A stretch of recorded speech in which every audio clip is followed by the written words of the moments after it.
Este es un programa especial al que nos vemos obligados o tentados a realizarlo porque nuestro programa habitual se emite o sale al aire los días viernes a las 21, los domingos a las 10, después el lunes y el miércoles.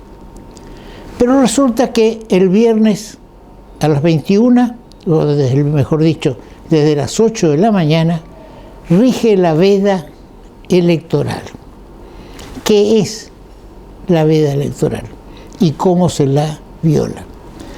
La veda electoral es un periodo que supone, quienes la establecieron, que hay que darle 48 horas antes del comicio, hay que darle tiempo al votante para que esté tranquilo, sin la influencia de los spots, de los discursos o de lo que fuera, que tenga contenido político.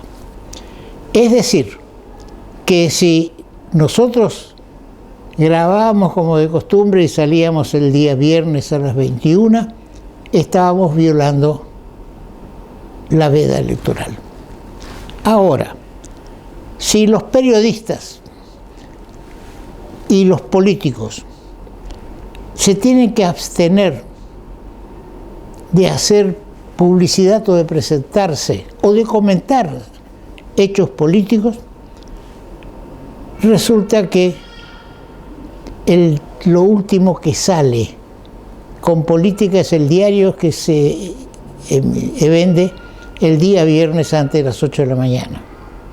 Es decir, que el viernes, los diarios en general, el día viernes van a estar en la calle, con todos los comentarios políticos o neopolíticos.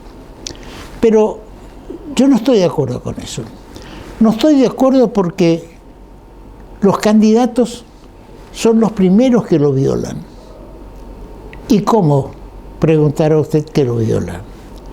Lo violan porque el día domingo, el día que se vota, que comienza a las 8 de la mañana y creo que termina a las 6 de la tarde, a las 18, los candidatos, ya sea a presidente, a gobernador, hasta concejal, son entrevistados en el momento en que terminan de emitir o están emitiendo su voto. Entonces, ¿qué ocurre? Que están haciendo publicidad política, porque el día domingo que se vota, están manifestando que le pareció muy bien y que insisten en tal o cual cosa, ratifican lo actuado o están mostrando su cara. Y eso es publicidad política. Mostrar la cara del candidato es publicidad política. Entonces, ¿qué pasa? Los candidatos no cumplen con la restricción, porque cuando hacen sus declaraciones a las 9, las 10, las 11 de la mañana del día domingo, día de la elección, hay una gran parte del electorado que todavía no es que no emitió su voto o está en la cola y a lo mejor no ve la televisión o la radio, pero hay muchos que están en su casa preparándose para ir a emitir su voto. Y de pronto le aparece la cara de Macri, de Fernández o de Cristina. Cristina es difícil porque aunque también seguramente el domingo va a emitir su voto y va a salir en la televisión. Pichetto, todo eso que usted vio en estos 2 periodos de debate, van a estar su cara en el día de la elección. Si yo pusiera la cara de cualquiera de los candidatos o hiciera cualquier clase de comentario vinculado con el día de la elección, estaría violando el día viernes, sábado, domingo, estaría violando la ley electoral. Pero si el canal o la radio que le hace un reportaje el día de la elección cuando se está votando, ese no tiene ninguna sanción. Es decir, que la primera, y volviendo al tema, los primeros que violan la veda electoral son los mismos candidatos al producir esas declaraciones. No deben, una vez que votó, se va. Ni siquiera la foto del momento que está votando se debe emitir el día domingo, porque hay veda electoral. Veda electoral que en mi criterio no cumple con los requisitos o las cuestiones que pensaron en su momento quienes la promovieron y quienes la sancionaron. Porque eso de dejarle 48 horas al ciudadano para que piense, para que elija, yo creo que antes de las 48 horas el 99% del electorado ya está decidido para qué es lo que va a hacer. Y no es lo que se pueda decir el día viernes o el sábado por parte de los periodistas o de la radio o de la televisión que le va a hacer cambiar en ese momento el voto. Le va a hacer cambiar el voto posiblemente estar en la cola y verlo a su candidato haciendo declaraciones para las radios y la televisión. Bien, explicado entonces el motivo de este programa especial, que como siempre saldremos en la sintonía 19 de Gigaret, el cable de televisión, tenía por objetivo que los 4 candidatos a diputados nacional, porque si bien hay más partidos que 4 en esta elección que se va a hacer el domingo para presidente y diputado nacional, solo hay 4 que presentan candidatos. Pero resulta que tenemos dificultades. Pitín Aragó, por ejemplo, que es de Fernández, no puede estar hoy con nosotros porque en el Chaco están los Fernández, tanto Alberto como Cristina. Jorge Vara, que representa al macrismo, Cambiemos, o Juntos para el Cambio, perdón, porque Juntos para Todos creo que todos juntos es el otro. No había, la imaginación no daba para hacer 2 cosas que se distinguen claramente. Entonces al final todos nos confundimos, uno Juntos para el Cambio, el otro también termina en Juntos. Bien, Jorge Vara tampoco puede, hasta esta mañana a las 9 había confirmado su presencia. Pero es ministro del gobierno provincial. Y resulta que me informa la secretaria, pidiendo disculpas, que el gobernador lo invitó hoy, y eso es lo que me llama la atención, hoy a ir a Esquina a un acto político. Yo no creo que el gobernador resuelva así, de la noche a la mañana, que va a hacer un acto político en Esquina.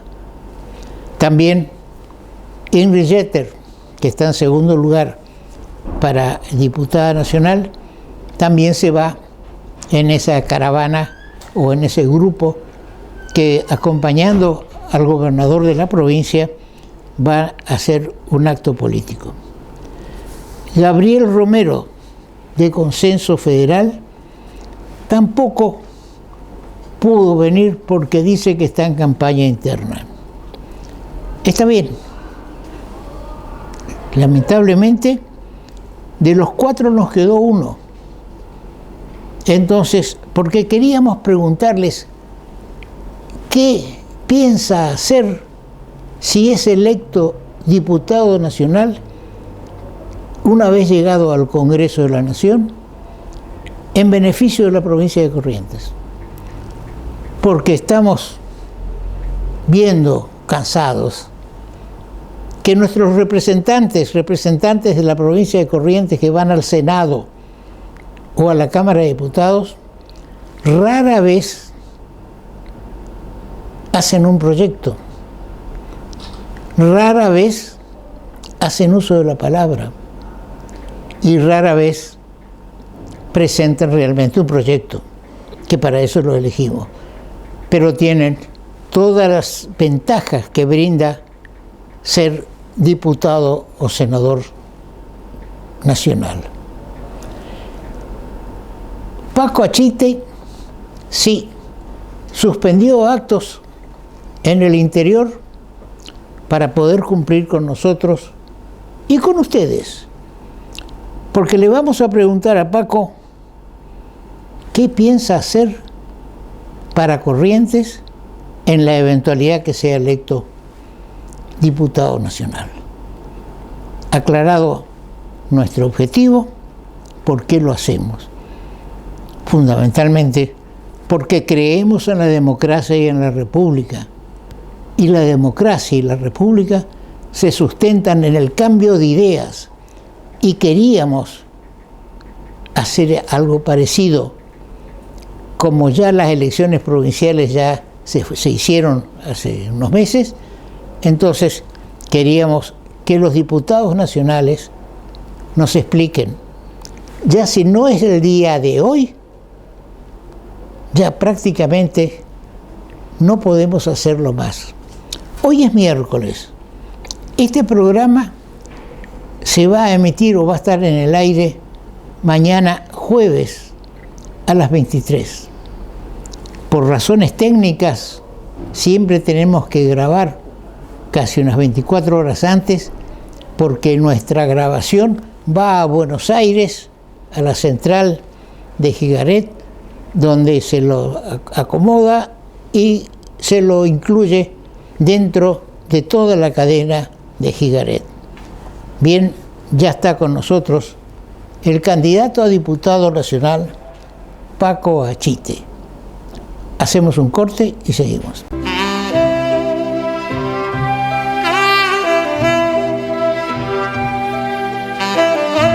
Como decíamos al comienzo, de los 4 candidatos a diputados nacionales, el único que nos brinda su presencia es Paco Achite, de Ciudadanos a Gobernar, un partido nuevo.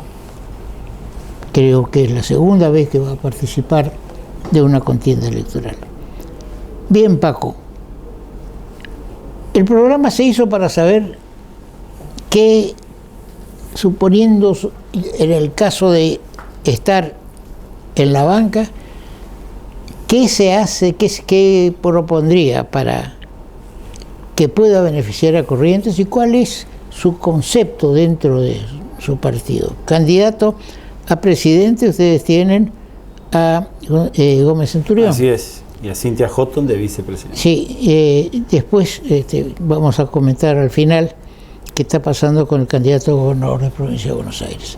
Bien, ¿qué vas a hacer si sos el candidato, si sos electo? Bueno, ante nada, muchas gracias. Y antes de postularme o postularse uno para una candidatura, usted que es una persona de experiencia, yo ya lo comenté en programas anteriores, primero hay que estar convencido del cargo al cual se postula y después saber qué funciones tiene un diputado, ¿sí?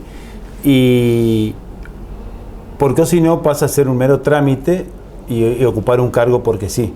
Entonces a la gente que nos está mirando le queremos decir que ser un diputado y más un nacional tiene la función de legislar, ¿sí? ¿Legislar qué cosa?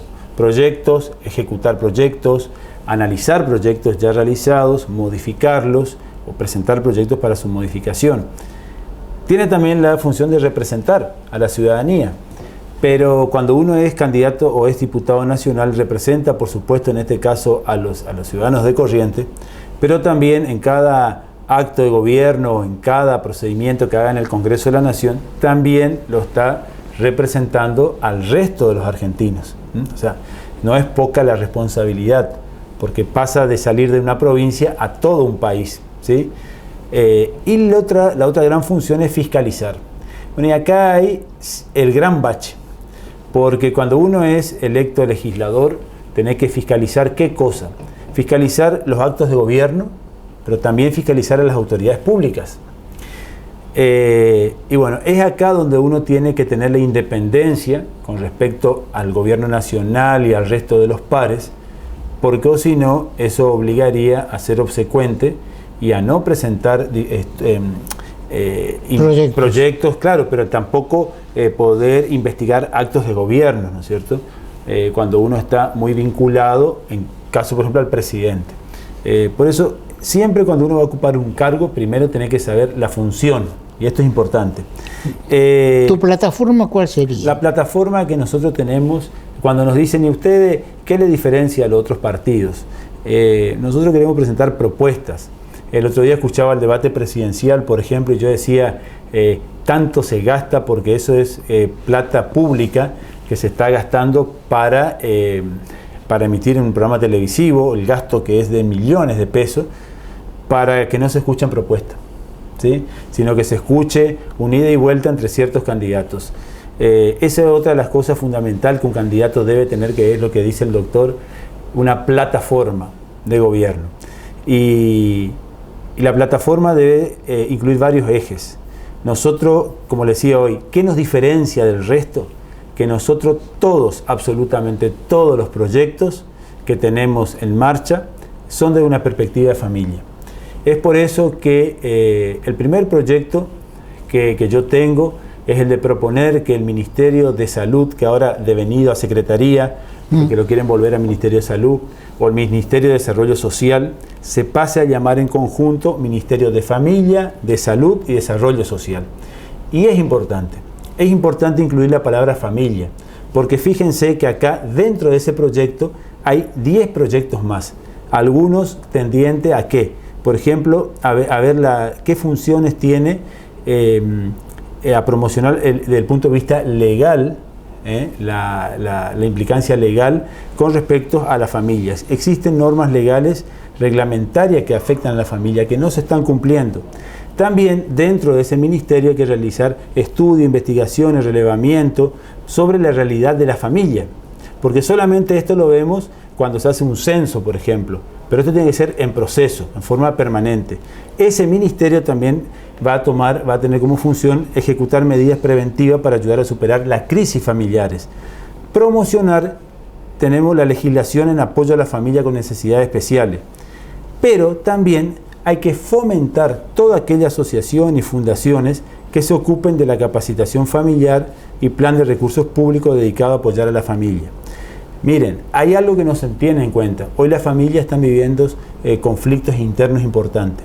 Entonces, la mediación familiar es muy importante y eso hay que aplicarla. Nosotros tenemos personas muy capacitadas que están preparadas para realizar mediación familiar.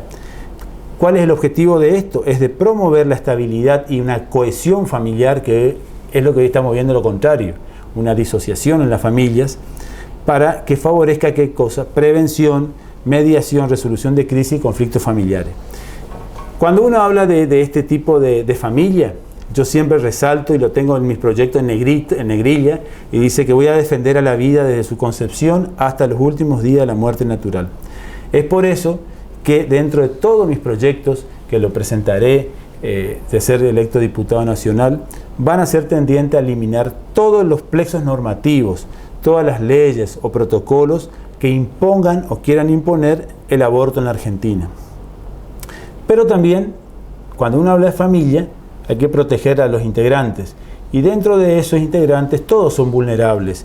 Pero ahí tenemos también la protección a los embarazos vulnerables. Para hacer cumplir, miren, la Argentina se caracteriza por algo, que a veces hay que presentar proyectos de ley para hacer cumplir otras leyes. Es algo muy sí, por ahí irrisorio sería.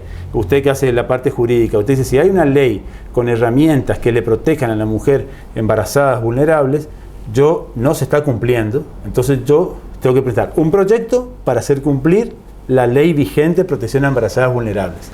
O sea, todo es en el ámbito familiar.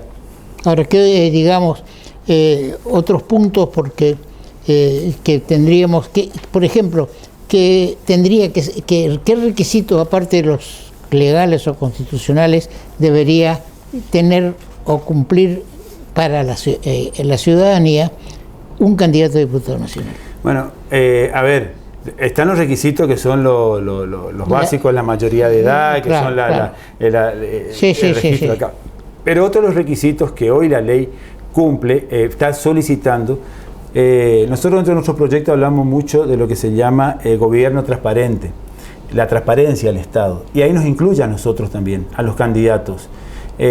Anteriormente, solamente cuando uno era electo debería presentar las declaraciones juradas. Hoy la ley electoral nueva para estas elecciones ha impuesto que todos los candidatos que hayan sido proclamados después de las PASO debemos presentar nuestra declaración jurada. Y esa declaración jurada está en las bases para que cualquiera pueda acceder. ¿Y cumplieron? Yo cumplí, no sé el resto de los candidatos. Yo no solamente yo, hemos cumplido la totalidad, los 6 integrantes, 4 titulares y 2 suplentes de la lista de Ciudadanos a Gobernar que vamos con Frente Nos en estas elecciones. Es un requisito fundamental porque no podemos hablar de transparencia si nosotros primero no cumplimos con eso. Sería bueno ver si lo presentaron el resto. Yo lo presenté porque la ley exige eso. Después. Hablando ya con respecto al gobierno transparente, decíamos que todo ciudadano tiene derecho a estar informado, todo ciudadano tiene derecho a acceder a hoy agarrar la computadora, tienen celulares, ingresar a la base de datos y acceder a los diferentes candidatos, saber la declaración jurada, con cuánto ingresa a una gestión, con cuánto sale de una gestión, ¿sí? Pero también se debe saber en qué se gasta la plata que el Estado recauda. ¿Sí? El Estado es un recaudador de plata a través de los impuestos generalmente. Entonces, esto es importante que esté en forma accesible. Bien. Mire, sí. El tema de educación, que es una cuestión que uno tiene el convencimiento que sin un proceso serio de educación pública gratuita y obligatoria, como decía la ley 1420, es mi concepto, que la educación es base de todo. Exactamente. ¿Qué piensan ustedes? Bueno, con respecto a la educación, empezamos diciendo en nuestros escritos que hay que revalorizar el papel del docente. ¿Sí? Correcto. En la sociedad, ¿a través de qué cosa? De salarios dignos y de un reconocimiento de su autoridad. Cuando uno habla de salario digno, no solamente está hablando, ahora se toca tema educación, pero estamos hablando de toda aquella gente que trabaja en la parte pública de cualquier dependencia, educación, salud, justicia, y cualquier otro cargo público, porque el ganar bien o cobrar no es bien, lo que te corresponda dignifica. Y aparte también eso genera una motivación. Y una responsabilidad para el que recibe. Y una responsabilidad también. Nosotros hablamos mucho de satisfacción. Siempre hablamos de la satisfacción del usuario, del que consume o del que viene a ocupar. Pero también hay que hablar de la satisfacción de aquel que imparte, en este caso, conocimiento, que es el docente. La educación debe ser una de las prioridades del Estado. Y todos nuestros proyectos, todos, reconocemos, cuando hablamos de educación, se le reconoce a la familia como principal educador. Es donde se enseñan los valores a una temprana edad, porque la familia es quien le tiene al niño desde chico, por supuesto desde que nació, pero tiene mayor tiempo en la casa. Entonces, muchas veces lo que hace la familia es delegar a la escuela la educación. Tenemos que impartir, por eso que nosotros vamos todas las perspectivas de familia. Reconocer que la educación es una educación basada en valores y debe ser impartida en el núcleo familiar. También cuando uno imparte educación, no es solamente enseñar a sumar, restar, leer. Hay que priorizar la defensa de la vida, hay que enseñarle la defensa de los símbolos patrios, de los próceres, de la historia. Hay que enseñarle un poco de geografía, y hay que enseñarle un poco también de el cuidado de nuestros recursos naturales, ¿sí? Yo cuando veo y escucho las plataformas, los partidos o diferentes políticos, siempre se habla de economía, es importante, pero también hablar de recursos naturales es muy importante, porque están ocurriendo cosas realmente devastadoras en los últimos tiempos y es una fuente de ingreso muy importante. Hay quienes dicen que se está exportando agua. Exactamente. ¿Crees eso? Sí, y puede ser, sí. Y ahora le voy a comentar algo que me enteré el otro día. Con respecto a educación, todos los proyectos que nosotros vamos a presentar va a ser para eliminar lo que hoy se está queriendo imponer, que es la ideología de género en las aulas. No estamos en contra de la educación sexual integral, no estamos en contra. Pero esa educación sexual integral debe incluir aspectos afectivos, éticos y morales, conforme a la familia. ¿Está? El tema es que cuando se quiere pasar la barrera de lo ético, de lo moral, de lo afectivo y empezar a meterse en la parte, en la intimidad o por fuera de los valores o la ética de esa familia, ahí es donde está el problema. Claro, el tema también está que en lo que hemos visto de como un folleto o un librito que comprende la educación sexual, se habla que debería comenzar entre los 2 y 4 años y ahí hablan de que hay que enseñarles lo que es masturbación. Lo tuvimos acá. Eso me parece una barbaridad, tener que enseñar a un niño o una niña que supongamos a lo mejor que de 4 años, empezar a desarrollar el tema de masturbación y demás, cosa que es contra natura. El concepto de familia que acaba de esbozarnos Paco Achite, el tema de la masturbación es una cuestión que tiene otros sentidos y otras circunstancias. Bien. Hay algo que nosotros, en nuestro equipo, también tenemos una asesora muy importante, una licenciada Alfonso, en la parte bioética, y es algo que no se tiene en cuenta. Hoy la bioética es el centro de todo y la bioética hoy tiene influencia en todas, absolutamente las áreas. Entonces cuando hablamos de educación, nosotros ¿qué hacemos? Es proponer proyectos sobre educación desde una perspectiva de la bioética. Cuando uno habla de la perspectiva de la bioética, ¿qué estamos diciendo? Está basada en el respeto por la vida, fíjense que ahí aparece vuelta, respeto por la vida, respeto por la familia, respeto por los valores. Estamos hablando que se puede emitir juicios de valor, ¿entendés? Y estamos hablando del impacto que hoy está sufriendo nuestra sociedad, que tenemos acá el impacto de la tecnociencia sobre la vida del hombre, y eso a veces no se tiene en cuenta. Bien, yo pienso, está muy bien la explicación que estás haciendo, pero lamentablemente eso es muy difícil que el común, como se dice el ciudadano de a pie, hoy tome conciencia de esto. Si las clases más instruidas tampoco toman conciencia de esto, menos podemos pedirles a los demás. Ahora hay un tema fundamental para el desarrollo de la provincia, que es la infraestructura. Nosotros cuando fui candidato a diputado nacional, tenía unos 4 o 5 puntos fundamentales que lo publicitaba. Entonces no había este sistema todavía de correo electrónico y demás. Por ejemplo, el tema de obra pública, ¿qué pensás? Bueno, el tema de obra pública a nivel nacional, bueno, nosotros hemos sufrido, ahora, estuvimos con un plan nacional que fue el plan Belgrano, que incluía el sistema de obras públicas en las provincias. Si me dice de qué pienso del estado que están las obras públicas, depende el área y el ámbito, si es salud, si es educación, lo que uno ve que no se ha avanzado. Es más, lo único que se hace en función a obras públicas es remodelar lo que ya está. Claro. Cuando uno va por la calle y ve lo que es la escuela normal, el Colegio Nacional, la escuela regional, la escuela Belgrano, la escuela Moreno, uno dice, ¿qué obra? Y hoy en día son cajas de zapatos con poca estructura.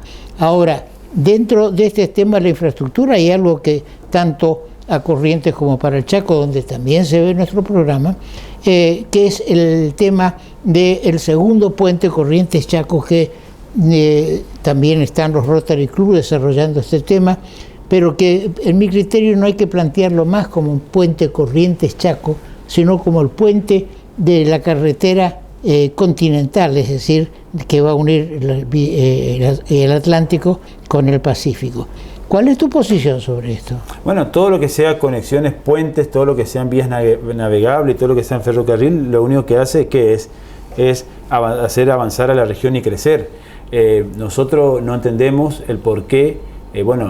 Están los por qué, pero no se ha avanzado en estos años en la construcción del nuevo puente, ¿no es cierto? Que realmente lo que aportaría es un crecimiento importante porque es un crecimiento no solamente para la parte turística, sino es también para la parte económica y producción.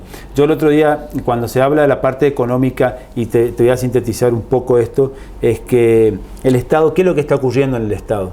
Porque eso tiene que saber la gente. La gente tiene que saber que cuando uno habla del equilibrio fiscal, bueno, para que ustedes entiendan, el equilibrio fiscal es la relación entre el gasto público que existe y también existe el gasto político. O sea, uno quiere lograr un equilibrio fiscal a través de un gasto público que es muy alto.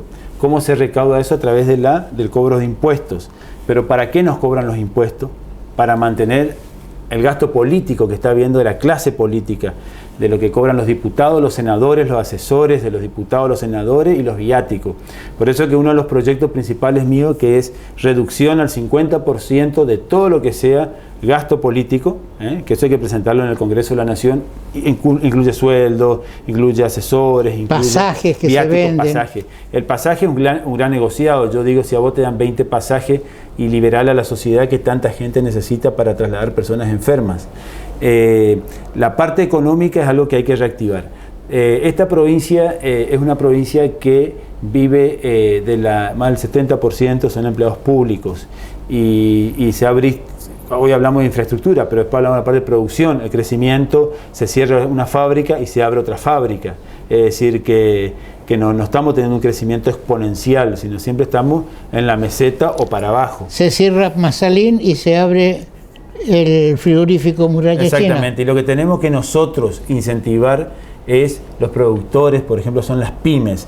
Nosotros ustedes deben ir a las ferias que se hacen cada tanto y ven a todos los productores, los pequeños productores, pero esos pequeños productores están pagando impuestos muy altos. Entonces lo que hay que hacer es reducir los impuestos y también incorporar subproductos en las góndolas, en las góndolas de pequeños y medianos productores. Yo ahí tengo un proyecto donde propongo la creación y construcción de mercados para exhibición y venta de los productos que se generan a través de las pymes. No es solamente para Corrientes, es a nivel del país. Porque la gente, no puede ser que vos vayas y quiera comprar un dulce producido por una empresa a un valor y un producido por una pyme es prácticamente la mitad. Pero eso tiene que estar accesible a la gente, al común. También la elaboración de comidas típicas y demás. ¿Esto qué permite? Precio económico y también atractivo turístico. ¿Qué piensas de justa la coparticipación? ¿Crees que ese proyecto de Fernández de que le van a disminuir ingresos por coparticipación a la provincia de Buenos Aires, a la ciudad de Buenos Aires, para aumentarlos? ¿Vos creés que eso es posible o que estamos satisfechos? Yo lo que creo es justo, hoy le comentaba algo sobre la generación de ingresos de la provincia, tanto provincia o municipalidades. El Estado está acostumbrado a pagar con lo que recibe coparticipación o lo que recauda de impuestos. Pero acá lo que no se ve es la generación de ingresos por parte del Estado. Es decir, el Estado debe promover empresas a través del mismo Estado para recaudar fondos para mantener. Acá lo que se ve es que si el Estado no te manda la coparticipación, que tiene que ser o te reduce, eso impacta en el bolsillo del empleado público. Si te manda más, te pagan plus. En negro. En negro. Y ahí está la otra palabra, en negro. Hablamos de dignidad, hablamos de transparencia al Estado. Si yo hoy les muestro los recibos de sueldo de los empleados públicos, no llegan al mínimo que se debe tener para no ser pobre, que estaban anunciando que era un recibo de sueldo de 31.000 pesos o 30.000 pesos para una familia tipo. Si vos vas al recibo, son recibos de 12.000, 14.000 pesos. El resto te pagan en negro. Entonces, ¿esa plata de dónde viene esa plata en negro? Entonces, el Estado tiene que ser sustentable y que le impacte lo menos posible estos coletazos, porque si no siempre vamos a estar pendientes de quién sube, quién no asume. Si sube el otro voy a estar bien, si asume el otro voy a estar mal. Es algo de nunca acabar y lo que tenemos que lograr es la sustentabilidad del Estado. Pero para eso el Estado tiene que crear fuentes de empleo, fuentes de trabajo, las municipalidades también. La municipalidad no puede ser que si la coparticipación le baja no puede pagar sueldo a los municipales. Claro, el tema está también que hay que limitar, en mi criterio, la creación de nuevos municipios, porque la Constitución dice que con más personas, cuando hay más de 1.000 habitantes, se puede ser un municipio.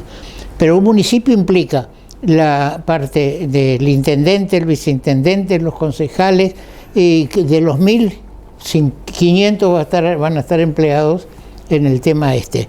Yo creo de que hay cosas que hay que mejorar. La pregunta es, trascendió que el gobernador, el candidato a gobernador del partido de Gómez Centurión, renunció a la candidatura y manifestó que él va a apoyar a Macri. ¿Cómo es eso? Bueno, sí, esos son problemas ya internos en el frente a nivel nacional.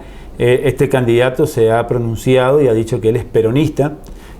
Por eso es muy importante cuando uno arma un partido político, y usted lo sabe, las personas que los incluimos, que se le incluyan. Hay que saber un poco los antecedentes porque ya no pierden la maña, ¿entiende o no? Como entonces, el zorro. Como el zorro. Entonces, él ahora en los videos se manifiesta que él es peronista. Y bueno, y no tiene nada que ver que sea peronista, pero otros hablan que ya está en contacto con el candidato a vicepresidente de la fórmula de Macri. Pichetto. Con Pichetto. A ver, todo eso son conjeturas. Lo cierto es que sí, que ha dicho que los votos que le correspondían, que la gente iba a votar con su boleta, porque él sigue siendo candidato a gobernador por Buenos Aires, pero la parte de Macri, de Centurión, que lo voten a Macri. Bueno, habrá sido un arreglo entre ellos. Claro, en las altas esferas. En las altas esferas. Así que bueno, vamos a ver, nosotros acá en Corrientes, que la gente sepa que somos 4 candidatos a diputados de diferentes frentes o espacios políticos, como hoy dijo el doctor, los otros 3 no estuvieron.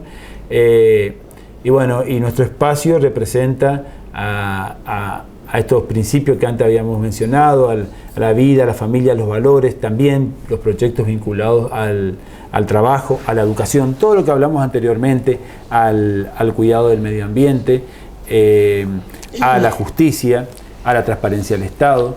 Y bueno, es la propuesta. Y no vamos a dejar de decir que un voto hacia nosotros es un voto sí a la vida. Y yo hoy pensaba que iban a estar los otros candidatos, entonces yo tengo una frase que es de Martín Lutero, que lo tengo escrito siempre, y dice, sí, él había dicho, miren que este es un teólogo, no sé si lo escucharon, de hace cuánto, y él ya en ese tiempo decía, doy gracias a Dios por mis opositores, decía, y eso le iba a decir, doy gracias a Dios por tener encabezó la protesta de opositores a ustedes.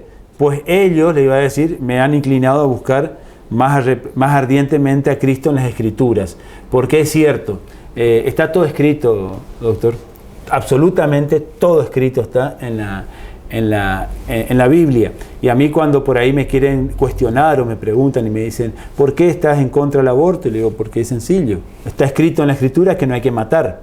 Ahora, yo no me quedo con eso. Tenemos una gran cantidad de proyectos para evitar que la mujer se embarace, ¿sí? Y en caso de ocurrir, de qué manera le contenemos. Y ahí está la adopción prenatal, que ya lo habíamos hablado una vez, la adopción postnatal, que está en vigencia, pero es muy burocrática para que la gente acceda. O sea, hay mucho para hacer, hay mucho para trabajar, y bueno, y el Congreso de la Nación es el lugar idóneo y donde claro, se puede hacer esto. Bueno, esperamos que la suerte te acompañe, y que no solamente es cuestión de suerte, sino de capacidad. Porque muchas veces, yo he sido legislador provincial 2 veces, y hay legisladores, también en la Nación, senadores y diputados, que no abren la boca nunca.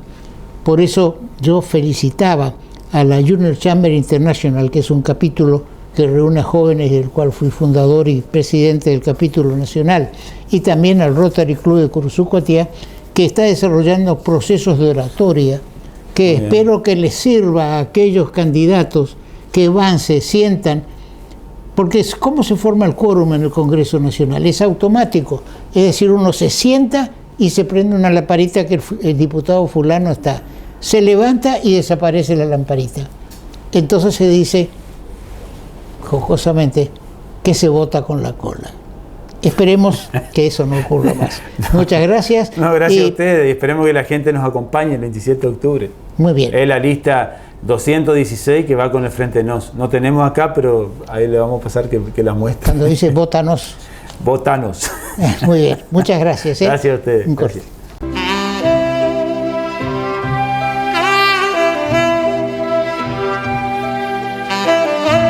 En América Latina se está produciendo una situación de violencia contra las autoridades constituidas, y según Nicolás Maduro, dictador de Venezuela, habló sobre las acusaciones de atentar las protestas en Ecuador y Chile. Y dice, Foro de San Pablo, estamos cumpliendo el plan. Ustedes me entienden. ¿Qué es esto del plan? Hay un plan entonces surgido del Foro de San Pablo, que ahora vamos a tratar de comentar la parte más importante, que establece que hay que crear inestabilidad en América Latina. ¿Por qué Fernández no se anima a decir que Maduro es un dictador? ¿Por qué no se anima? No se anima porque Cristina es socia de Maduro. Han repartido en época de Kirchner 25 millones o 25 mil millones de dólares vendiendo créditos de la Argentina. Entonces, ¿quién habla en contra de un socio? Muy difícil. En contradicción a lo que dice Maduro, que él no está fomentando estos hechos, sino que es una consecuencia del Foro de San Pablo, Guaidó, que es el presidente provisional que ya lleva 8 o 10 meses.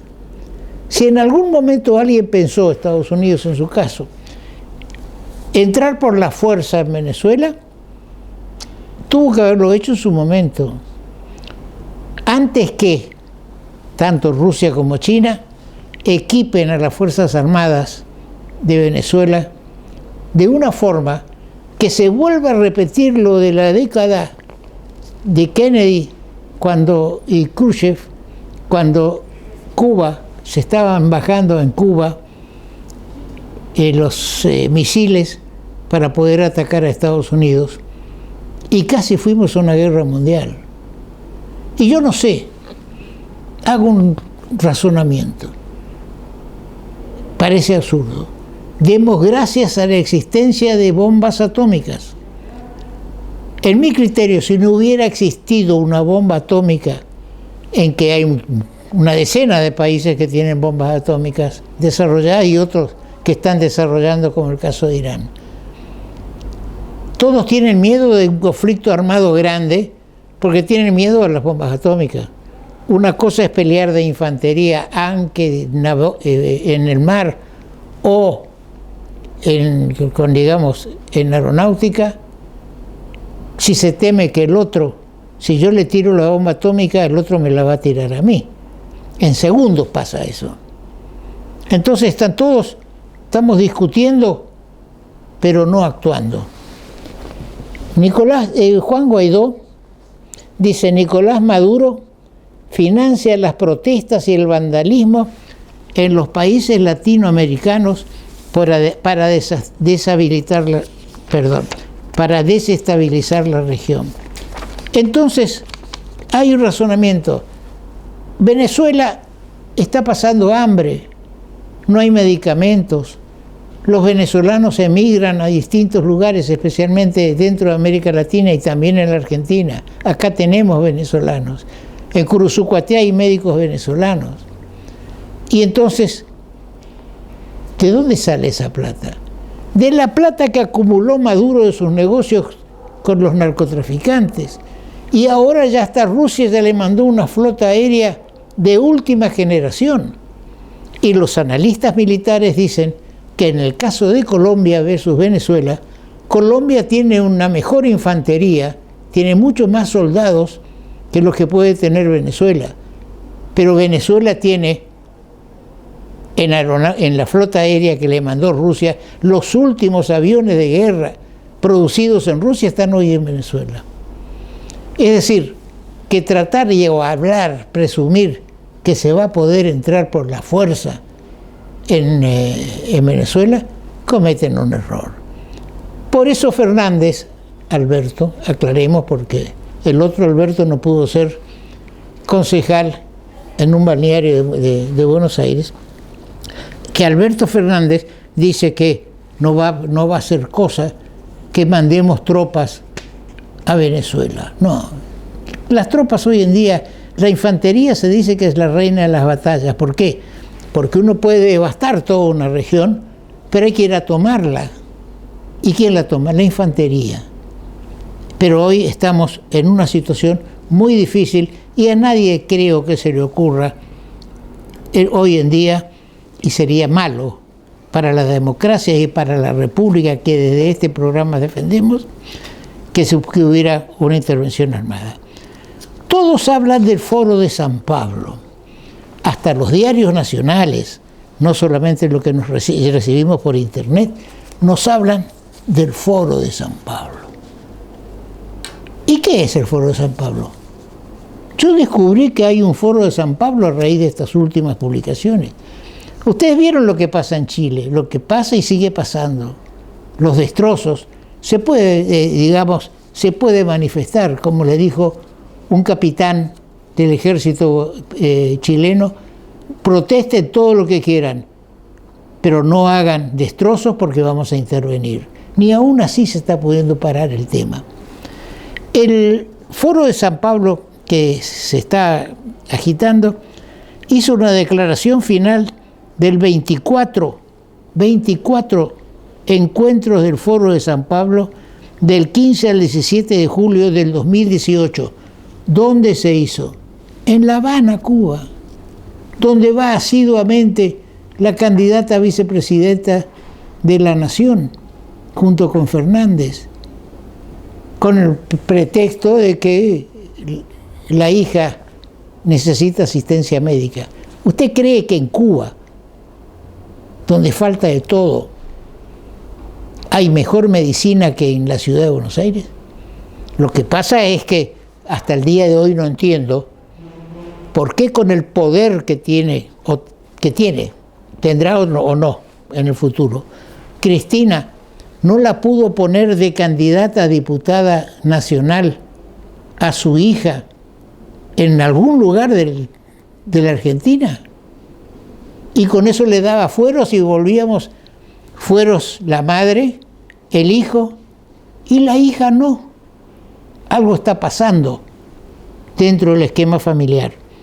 O necesita que su hija quede en Cuba para poder viajar e ir a reunirse con la gente de Cuba y la gente de Venezuela, los dirigentes de Venezuela. Pero vamos a esta declaración de La Habana, 24 encuentros del Foro de San Pablo. Comienza así: América Latina y el Caribe viven hoy, 28 años después de haberse fundado el Foro de San Pablo, los efectos de una multifacética ofensiva reaccionaria, conservadora, restauradora neoliberal, fruto de intereses emergentes y de esfuerzos combinados contra las élites mundiales del capitalismo internacional, del gobierno de Estados Unidos, con su núcleo hegemónico de las clases aliadas de nuestra región. Y hacen una serie de consideraciones. Los hechos, dicen, hablan entre el último encuentro del Foro de San Pablo, Managua, 2017, y este de La Habana, 12 del 18, a nivel se ahondaron los efectos negativos de la concentración de la propiedad, el poder y la riqueza en manos de una élite mundial. Es decir, que si Maduro dice estamos cumpliendo, no es Venezuela ni soy Maduro, estamos para que nos antoja conmover toda América Latina, estamos cumpliendo con el Foro de San Pablo. Es decir, que aquellos que adhieren al Foro de San Pablo están contra la concentración de la propiedad. Y si usted tiene 10 casas, 5, 3, 2, fruto de su trabajo durante años, generaciones, ¿por qué? Eso no es concentración de propiedad. Ahora, si usted tiene 3, 4, 5, 10 edificios en Miami o plata en el exterior, entonces mala vida, entonces podemos conversar sobre el tema. Bueno, ¿qué pasó cuando Kirchner recibe el dinero que recibió, varios miles de millones de dólares por la privatización de YPF de manos de Menem? Dijo a raíz de eso que Menem es el mejor presidente del mundo. Ahora, ¿qué hizo Kirchner con ese dinero? Lo mandó al exterior. Él era gobernador de Santa Cruz. Pero después fue presidente.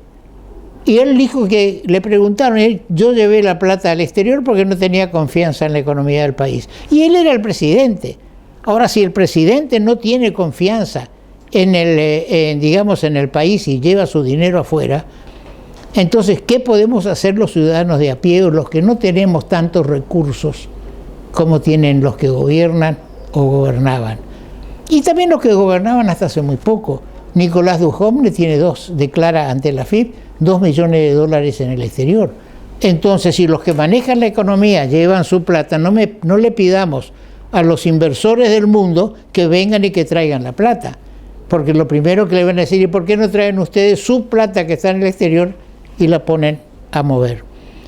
Cada cual tiene derecho, por supuesto, a llevar su plata legítimamente ganada a donde le parezca.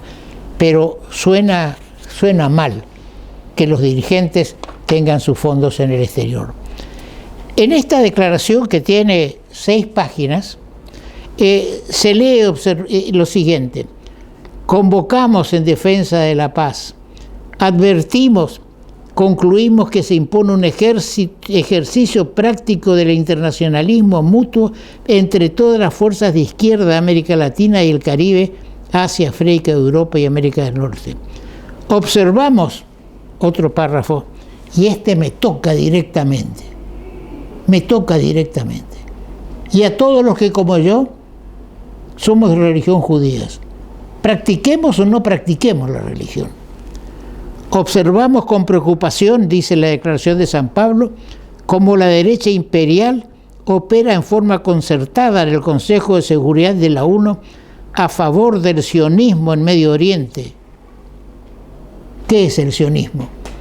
El sionismo es el movimiento que posibilitó, es movimiento judío, que posibilitó que el Estado de Israel se constituya. Entonces, si el Foro de San Pablo me dice que está en contra del sionismo, está en contra del judaísmo. Y eso es antisemitismo. Es decir, que el Foro de San Pablo, y pueden consultarlo en internet diciendo Foro de San Pablo, declaración final del 24 encuentro del Foro. Ahí lo van a encontrar lo que yo estoy diciendo. Entonces, no espere la gente que está con el Foro de San Pablo mi apoyo o de la cautividad judía de la Argentina o de Latinoamérica, que no somos pocos, somos muchos, y tampoco de Israel. Bien, termina esto como diciendo, como hace un año ratificamos que América Latina y el Caribe siguen en pie de lucha y mantienen la decisión de actuar con optimismo, decisión y mayor sentido unitario, y en letra y en negrita destacando hasta la victoria siempre. Es decir, que yo coincido con aquellos que sostienen que Maduro, a pesar de tener a su pueblo sumergido en la pobreza, tiene dineros en el exterior. Si no, se lo va a dar Rusia o se lo va a dar China para que provoquen esta situación de estragos, como dice en el diario La Nación Joaquín Morales Solá, los estragos de una América Latina violenta.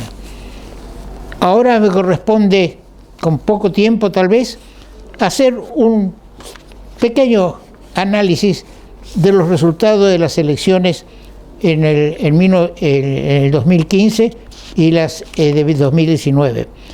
En el 2015 Macri perdió las PASO, perdió las primarias y en el balotaje ganó. ¿Qué ocurrió en las primarias? El Frente para la Victoria, Daniel Scioli y Carlos Zanini, obtuvo 8.720.000 votos. Cambiemos, Mauricio Macri y Gabriela Michetti, 6.791.000, es decir, 2 millones de votos atrás en las primarias, en donde se elegía realmente, no en las PASO donde no se elige nada. Es decir, un 8%, 8 puntos abajo.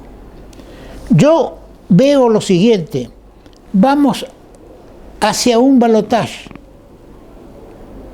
Yo voto por Macri para que haya un balotaje. Si para algo sirve mis análisis políticos desde hace más de 20 años dentro de este programa y 40 sumando lo que tenía por Canal 13, yo les digo que vamos a un balotaje. ¿Por qué voy a hacer un balotaje? Porque necesitamos, primero, no se movió Macri antes de las PASO. Confiaron en que la aparición en televisión, en algunas redes sociales, era suficiente. Hoy Macri recorrió 30 ciudades con gran afluencia de público. La gente en nuestro país quiere verlo al candidato. Si es posible, quiere tocarlo. Quiere saber que existe. Por ejemplo, se eligió a Pichetto como vicepresidente de la Nación para atraer cierto electorado peronista. ¿Pudo hacerlo o no? Pero durante las PASO, ustedes no habrán visto un cartel o una presentación de Pichetto. Entonces, ¿para qué lo pusieron en la fórmula? Ahora aparece Pichetto en la televisión, cumpliendo el papel que se pidió, se pensó que podía traer en una fórmula con Macri. Acá mismo en Corrientes, estos días, estamos viendo carteles para las elecciones del domingo que lo tienen al presidente Macri, al gobernador de la provincia, a Vara y a Ingrid. Pichetto no existe. Es un error, porque hay peronistas que lo quisieran votar, pero hay que mostrarlo a Pichetto. Si no pensaban así, no lo hubieran puesto como candidato a vicepresidente. Hoy, calculando que está y que hay que acompañar por la república y por la democracia. Esta no es una elección común. Esto es estar con el Foro de San Pablo o estar en contra del Foro de San Pablo. Yo estoy, repito, por la democracia y la república en contra del Foro de San Pablo y digo que Nicolás Maduro es un dictador con todas las letras y lamento sinceramente que el presidente de Chile salga a pedir perdón. Dicen los diarios, pidió perdón el presidente por las medidas que tomó. Acá nadie, parece que en Latinoamérica se toman las medidas y en nuestro país también. Pasó con la nafta, con el gas, con un montón de cosas que se mandan nomás y nadie piensa el resultado que pueden tener medidas cuando explotan los ciudadanos en contra de una medida, entonces damos un paso marcha atrás. Y eso es malo. Hay que dar pasos hacia adelante y cuando se va a tomar una medida hay que pensarla 1, 2, 3, 10 veces, discutirla. No es que uno solo puede resolver, máxime cuando no es el presidente que está tomando la decisión, sino que se lo aconsejan para que tome una decisión. Yo reitero, no se van a repetir los números de las PASO. Los Fernández van a bajar de votos. Del Caño, que está abajo de todo, que parecería que se iba a ir a los caños, le va a quitar votos de la izquierda o de obreros que van a estar, le va a quitar votos a Fernández. Por otro lado, y lo vemos recién hablando con Paco Achite, que el candidato a gobernador de Gómez Centurión retiró su candidatura y dijo que va a votar a Macri. Y lo mismo va a ocurrir, no en forma tan clara, con los candidatos de Esper, con muchos candidatos de la Daña. Es decir, que todo eso se va a concentrar este domingo ya, no a la espera de una segunda vuelta.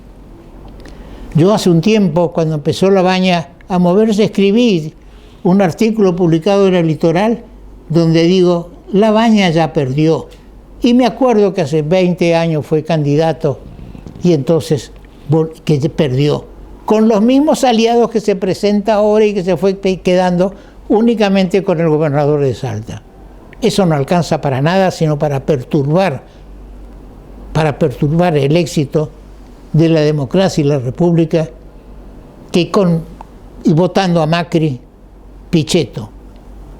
No estaremos del todo contentos, pero tenemos que salir de este pantano. Como dijo Esper, Macri nos sacó de la cloaca en la que estábamos metidos en sentido internacional, donde mis únicos aliados eran Venezuela, Irán, China. Será un próximo programa.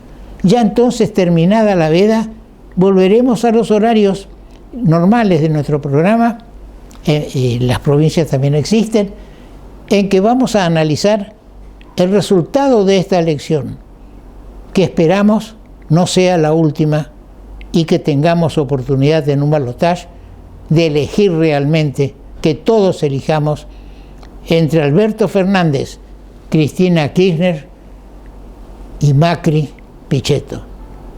Gracias.